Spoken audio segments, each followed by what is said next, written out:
Ang mga pamilyang bayani ay nakakamit ng karangalan sa pamamagitan ng pagpatay sa mga halimaw, tinatanggap ang paghanga ng lipunan, at pinagtitibay ang kanilang mga posisyon. Ngunit sa likod ng mga institusyong matagal nang nananatiling hindi nagbabago, madalas ginagamit ng mga may kapangyarihan ang kanilang posisyon upang samantalahin ang mahihina, sa ilalim ng balatkayo ng awtoridad. Kapag nabigo ang mga pampublikong tagapamahala na kondenahin ang ganitong pananamantala, isang pamilyang bayani ang kumikilos sa lilim, ang pamilyang Sicily, kilala bilang auditor. Lihim na kumikilos ang pamilyang ito, na may layuning itaguyod ang katarungan habang pinagsasama ang pagpapanatili ng kaayusan, at ang sining ng pagpaslang. Ang mga ipinapanganak sa pamilyang auditor ay sumasailalim sa mental na pagsasanay bago pa man sila magbinata o magdalaga, isinasantabi ang kanilang damdamin, at tinitiis ang matinding paghahanda upang maging mga mamamatay tao. 15 taong gulang lamang si Chloe nang una siyang pumatay. Nagulat siya nang makita ang isang lalaking nakatali sa isang poste, ngunit pinilit siya ng matandang lalaki sa kanyang tabi, isinilid sa kamay niya ang isang espada, at inudyok siyang ihataw ang fatal na taga.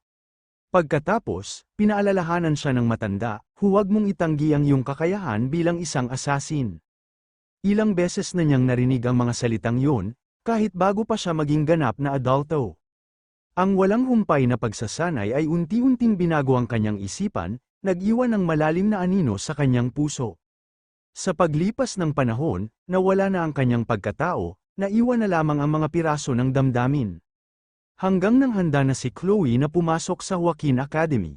Sa academy, ang mga estudyante ay ina-assign sa klase batay sa kani-kanilang kakayahan. Ngunit kahit gaano pa sila kagaling, ang mga miyembro ng pamilyang auditor ay palaging inilalagay sa common class, isang tradisyong matagal nang sinusunod, bunga ng kasunduan sa pagitan ng pamilya at ng academy. Kahit lihim na kumikilos ang pamilya, ang kanilang kasanayan ay mas mataas pa kaysa sa mga nasa Dragon Class. Iniutos ng lolo ni Chloe na manatili siyang hindi kapansin-pansin. Sa ilalim ng mahigpit na kontrol ng pamilya, nawala ang kanyang kalayaan, kailangan niyang sundin ang landas ng isang asasin. Sumunod siya ng walang tanong, naniniwala na wala ring magbabago anuman ang kanyang gawin. Iyon ang kanyang akala hanggang makilala niya si Kang Giamma. Sa panahon ng Subspace Battle Royale, unang naranasan ni Chloe ang kamatayan. Kahit hindi totoo ang espasyong iyon, ramdam niya ang bigat ng sitwasyon. Ngunit hindi siya natakot, matagal na niyang tinanggap ang kanyang kapalaran. Tahimik niyang hinarap ang kamatayan, at hindi na lumalaban dito. Ngunit may nagbago nang makita niya si Kang na lumaban. Parang biglang umimpis ang bagyo, at ang liwanag ng araw ay sumilay. Sa unang pagkakataon, naramdaman niyang gusto niyang gumamit ng espada hindi dahil sa tungkulin, kundi para sa ibang tao. Si Kang mismo ang gumising ng init sa kanyang puso. Naalala niya ang isang alaala ng pagkabata, isang kwentong pambata na itinago niya sa tabi ng kanyang kama, tungkol sa prinspeng nagligtas sa prinsesa mula sa kastilyo. Namula ang kanyang pisngi nang mapagtanto ang koneksyon, isang damdaming hindi pamilyar ang pumuno sa kanyang dibdib, isang pag-ibig.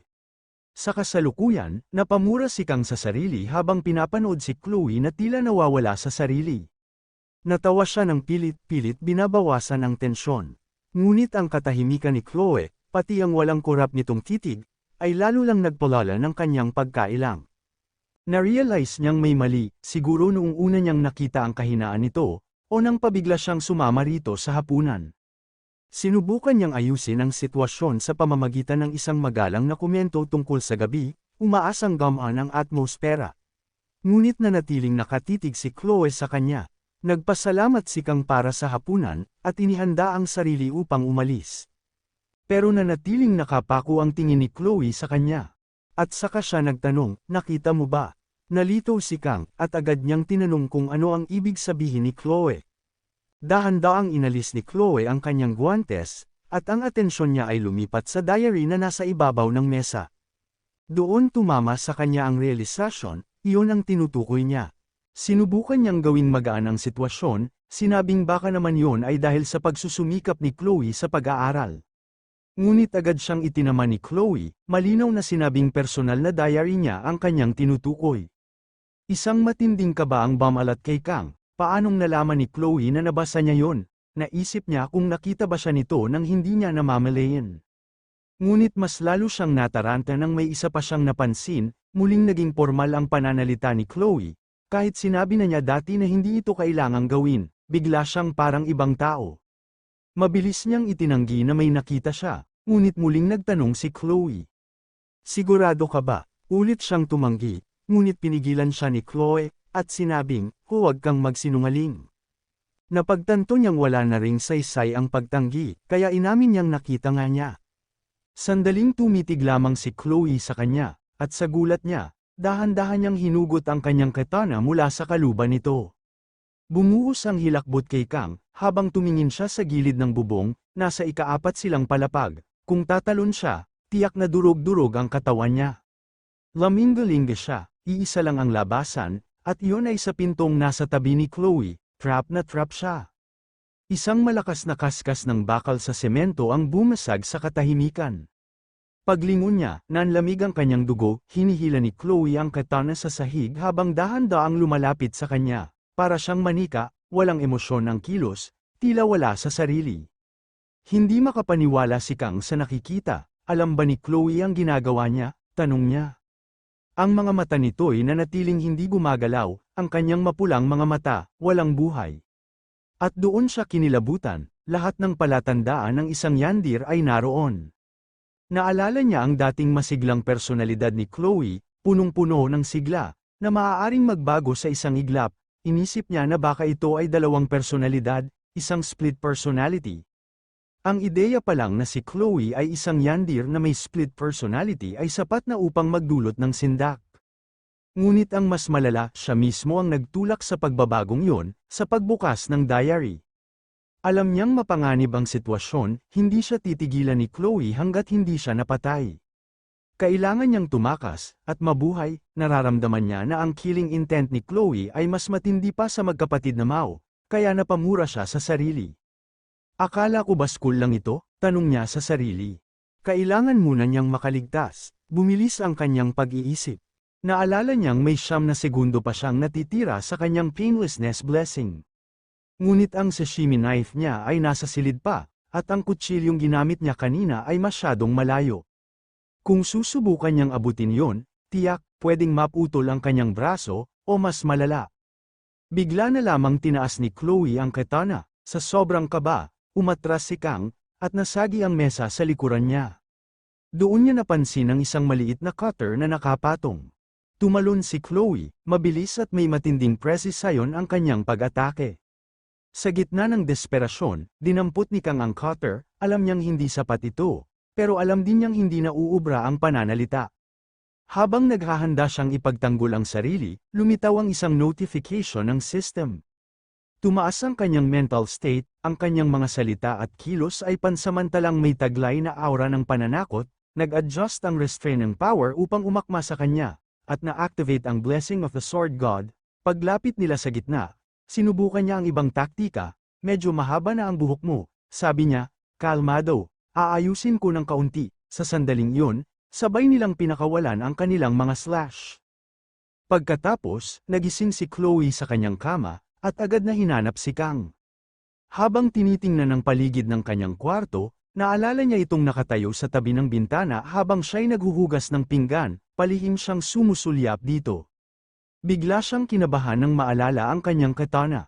Ngunit nang makita niya itong nakapahinga ng maayos sa tabi ng kanyang study table, napabuntong hininga siya sa ginhawa.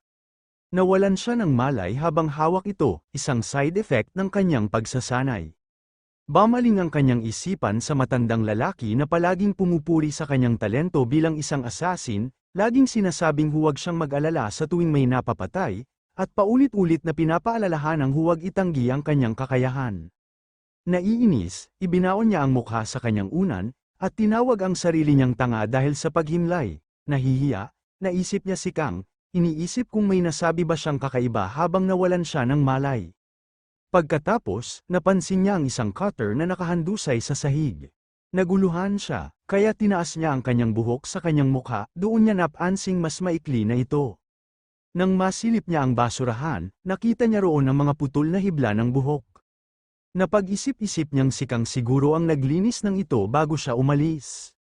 Namula ang kanyang pisngi habang iniisip kung gaano kabait si Kang, at dali-daling kinuha ang kanyang diary para isulat agad ang kanyang nararamdaman bago ito makalimutan. Habang nagsusulat siya, nakatuon ang isip niya sa kung gaano niya hinahangaan si Kang. Samantala, si Kang ay nasa labas ng dormitoryo, nahihirapan at sumusuka sa tabi ng daan. Nakahinga siya ng maluwag na nalampasan niya ang sitwasyon kay Chloe, ngunit alam niyang lumampas siya sa limitasyon ng kanyang blessing of painlessness, lumagpas siya ng 5 segundo sa 9 na segundong limit, kaya't labis ang epekto nito sa kanyang katawan. Sinubukan niyang pigilan ang kanyang pagkahilo, pero hindi niya kinaya, nasuka niya ang lahat ng kanyang kinain sa hapunan. Naupo siya sa isang bench na malapit, at naramdaman ang muling pagbalik ng kanyang gutom, naubos na ang lahat ng laman ng kanyang tiyan. Habang nakatingin sa buwan, napaisip siya tungkol kay Chloe, at sa kanyang kakayahan. Karaniwan, ang swordsmanship ay tungkol sa isang matalim at mapagpas siyang pag-atake upang tapusin ang laban. Ngunit iba ang paraan ni Chloe, ang kanyang talam ay walang tigil sa pagtama sa mga vital point, para bang ito'y ginawa para sa mga taktika ng pananambang. Napagtanto niya na kung inambush siya ni Chloe, siguradong napugutan siya ng ulo. Dahil sa takot, automatikong pinuntirya niya ang batok ni Chloe sa kanilang sagupaan. Mabuti na lang at maiksi lang ang pamputol na hawak niya, kaya buhok lang ang kanyang naputol. Napabuntong hininga siya sa ginhawa na naresolba niya agad ang sitwasyon, at sana'y wala ng komplikasyon na susunod. Gayunpaman, inamin niya sa sarili na ang paghahanap ng katatagan, kaligtasan, at seguridad sa mundong ito ay mas mahirap kaysa sa kanyang inaasahan. Napagtanto niyang mas mahirap pala ang simpleng pamumuhay sa isang mundo na para bang laro. Nang una siyang napunta sa kakaiba at walang hiya na larong ito, hindi siya kinyulang sa ambisyon, para sa isang tulad niyang minsang naghari sa rurok gamit lang ang isang kutsilyong pang-sashimi. Ang pagsuko sa romantikong ideya ng pagiging isang tunay na lalaki ay isang mahirap na desisyon. Pero alam niyang bawat isa ay may kanya-kanyang papel. Pagkatapos, naisip niya ang larong kinasasangkutan niya ngayon. Ang Miracle's Blessing ay isang natatanging biyaya ng pangunahing bida ng laro, na hindi pa niya nakikilala. Kasama nito ang Blessing of Valor mula kay Valor Hawkin, naalala niyang ito lang ang 2 legendary blessings sa laro, at madali itong maintindihan. Ang bida ay may dalang parehong Holy Sword at Demon Sword Bamong. Sa kabilang banda, sashimi knives lang ang kayang gamitin ni Kang, isang bagay na nagpapaisip sa kanya kung kailangan pa bang ipaliwanag ang kanyang kapalaran. Pinagsampal niya ang sarili para makabalik sa ulirat. Pinaalalahanan ni Kang ang sarili sa kanyang layunin mula nang pumasok siya sa academy. Ang sunod-sunod na engkwentro sa mga hindi makatutuhanang tauhan, at mga kakaibang sitwasyon ay unti-unting nilihis siya sa kanyang dapat sanang layunin. Napagtanto niyang napalayo na siya sa orihinal niyang plano dahil sa mga nangyayaring hindi inaasahan, at napaisip siya kung mayroong pangkaraniwang tao sa mundong ito. Kahit may kaunting ideya siya tungkol sa mga pangunahing karakter sa laro, ramdam pa rin ni Kang ang kakulangan sa kanyang kaalaman tungkol sa mundong ito.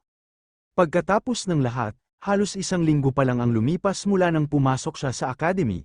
Ayon sa kwento ng laro, malapit nang ma-activate ang blessing ng bida, lalo na't halos tapos na ang proseso ng enrollment. Alam ni Kang na magsisimula na ang totoong kwento. Kabisado niya ang pangkalahatang takbo ng laro, pero dahil hindi niya ito natapos, may kaunting kalamangan siya, lalo na hanggang sa kalagitnaan ng istorya. Nagpasya siya na anuman ang mangyari, dapat siyang manatili sa official routes. Kapag masyadong lumihis ang mga pangyayari, mawawala ang mga benepisyong makukuha niya mula sa kanyang kaalaman. Naalala niya na mas naging madilim ang istorya sa 2nd semester ng 3rd taon, kung kailan ang pagsilang ng isang bayani ang magiging dahilan upang magkaisa ang lahi ng mga demonyo sa ilalim ng kanilang mga Demon Lord, at bantang wasakin ang academy. Mauuwi ito sa isang ganap na digmaan sa pagitan ng sangkatauhan at ng lahi ng demonyo. Naalala niya ang cliché na fantasy plot ng laro, bilang isang taong minsang nangarap ng isang masayang buhay na hindi niya kailanman naranasan. Dinilet niya ang laro bago pa man ito matapos, ngunit ngayon, ang katotohanang totoo pala ang digmaang ito ay nagbigay ng ginaw sa kanyang puso, napaisip siya kung nakatakda rin ba siyang mamatay sa gyerang ito. Pero iniling niya ang ganoong pag-iisip, sa halos 3 taon pa na nalalabi. Kailangan niyang magtakda ng mas makatutuhanang layunin kaysa sa basta lamang pagtakas. Hindi niya maaaring hayaang mamatay ng tahimik sa mundong ito, kailangan niyang lumakas, kailangan niyang mabuhay. Karamihan sa mga larong tulad nito ay may masayang katapusan, at inaasahan niyang ang bida ang magliligtas sa mundo. Ngunit hindi niya pwedeng iasa ang lahat doon, kailangan niya ng kapangyarihang magpoprotekta sa kanya. Hindi siya pwedeng mabuhay sa ilalim ng palagiang takot na mamatay dahil sa mga pangyayaring wala siyang kontrol. Ibig sabihin, kailangan niyang magsanay nang hindi masyadong napapansin. Kapag masyado siyang naging kapansin-pansin, maaaring sapilitang isabak siya sa laban kontra sa Demon Army, isang bagay na kailangan niyang iwasan sa lahat ng paraan. Pinaalalahanan din niya ang sarili na mag-ingat sa paggamit ng Blessing of Painlessness. Kinuha niya ang sashimi knife dahil sa pangangailangan, ngunit napakalaki ng strain na dulot nito sa kanyang katawan. Isang system notification ang lumitaw, ipinapakita ang stats ng kanyang blessing. Kahit mukhang kahanga-hanga ang performance nito, marami sa impormasyong lumitaw ay hindi niya alam kung paano i-interpret. Nagtuon siya sa mga stats, at napansin na ang kanyang physical, mental, at weapon ranks ay tila nagpapakita ng kanyang level ng pag-unlad. Nahulog ang paningin niya sa assimilation rate, ngunit nang sinubukan niyang tingnan kung ano ito, hinarang din siya ng system, sinabing hindi pa natutupad ang mga kondisyon upang ma-access ito. Hindi pa naman ito mahalaga ngayon, ang pinaka-importante ay ang physical training, at kailangan na rin niya ng bagong sandata. Hindi siya maaaring umasa lamang sa 30 segundong bisa ng Blessing of Painlessness. Kailangan din niyang magsanay gamit ang mga espada na hindi tumutugma sa kondisyon ng Sword God's Blessing. Sa susunod na buwan, ang practical combat training ang papalit sa midterm exams, at ang gantimpala para sa pinakamahusay ay ang Marasama, isang B-rank na espada. Alam ni Kang na kung magagamit niya ito ng mahusay, sapat na ito upang mapagtagumpayan niya ang academy hanggang sa graduation. Hindi ito tumutugma sa activation conditions ng Sword God's Blessing, kaya't hindi ito maglalagay ng labis na strain sa kanya gaya ng kanyang pangunahing sandata. Nang biglang may tumawag sa kanya, naputol ang kanyang pag-iisip. Paglingon niya, nakita niya si Abel, nakatayo malapit sa kanya, at sinabing naupuan daw ni Kang ang paborito niyang pwesto. Napahinto siya sa gulat, nakatitig lang sa kanya at walang masabi. Pawis ang damaloy sa kanyang mukha habang pilit na hinahanap ang mga salitang dapat sabihin, pero hindi siya makagalaw. Tinanong siya ni Abel kung pwede siyang tumabi ng kaunti, at doon siya natauhan. Nahihiya, umusag siya, iniisip kung bakit siya tulalang tumitig sa babae. Sinabi ni Abel na hindi niya kailangang umalis sa buong bench, konting espasyo lang ang kailangan niya. Sumunod siya, kahit na wala pa ring masabi. Tahimik niyang inisip kung ano ang ibig sabihin ng pwesto niya, hindi ba't pampublikong upuan ang bench, o baka naman may kinalaman nito sa sistema ng klase ng academy. Alam niyang ang pakikialam kay Abel, ang heroine, ay tiyak na magpapagulo sa main story, kaya nagpasya siyang iwasan ito kahit awkward ang sitwasyon. Pero nang mapatingin siya sa mga labi ni Abel, napamura siya sa loob, ang ganda talaga niya. Bulong niya sa sarili. Nagulat siya nang banggitin ni Abel na iyon ang spot kung saan pinakamaganda ang tanawin ng mga bituin. Hindi agad siya nakasagot, nakatingin pa rin sa kanya, pilit pinagsasama ang imahe niya ngayon sa Abel na kilala niya sa laro. Ang alaala ng pagiging apo ni Abel ng Sword Emperor, at pagiging mahirap lapitang love interest ng bida ay nagbigay sa kanya ng kaba. Tinanong ni Abel kung espada rin ba ang kanyang sandata, isang tanong na ikinagulat ni Kang. Nang tanungin niya kung paano niya nalaman, ipinaliwanag ni Abel na sinabi yon ng kanyang lolo. Dagdag pa niya, may kakaibang tingin daw sa mata ang mga tunay na swordmen, at habang tinititigan siya, naramdaman ni Kang na umiinit ang kanyang mukha. Pagkatapos ay inabot ni Abel ang kanyang espada, iniaalok kay Kang ang pagkakataong hawakan ito, tinanggap niya ito at nagkomento na hindi naman ito ganoon kabigat, napasimangot si Abel at tumalikod, dahilan para magtaka si Kang kung totoo nga bang nainis ito, mas mahirap pala siyang basahin kaysa sa inaasahan niya, ito ba talaga ang parehong Abel na kilala ko sa laro, tanong niya sa sarili, muling ibinalik ni Abel ang tingin sa kanya at tinanong, kilala mo ba kung sino ako?